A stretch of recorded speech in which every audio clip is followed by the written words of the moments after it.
Hello everyone, today's word of the day is bizarre. This one is very interesting and इसकी usage भी बहुत अच्छे हैं. इसका मतलब होता है कि विचित्र, बेतुका, अजीब. This is the meaning of bizarre. अब इसके सिनोनिम्स देखते हैं. ऑड.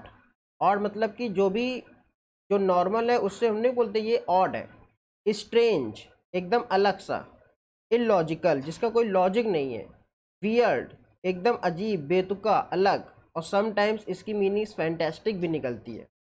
तो ये सारे इसके सिनोनिम्स हो गए. बहुत ही अच्छा सा वर्ड है. न्यूज़पेपर में आप अगर जो पढ़ते होंगे इंग्लिश, टाइम्स ऑफ इंडिया या कोई भी न्यूज़पेपर, द हिंदू, तो उसमें ये बहुत ही ज़्यादा यूज़ होता है. इसका एक एग्जांपल समझते हैं. जैसे रणवीर सिंह वियर बिजारे ड्रेसेस. आपने उनके ड्रेसेस स्टाइल देखे होंगे. बहुत ही अजीब तरीके के ड्रेस पहन लेते हैं. बीच में बहुत पॉपुलर भी हुए थे, इसीलिए रणवीर सिंह. तो this is the beauty of the word bizarre. आप भी इससे एक सेंटेंस बनाइए और मैसेज बॉक्स में कमेंट कीजिए. Thank you for today's. Thank you so much.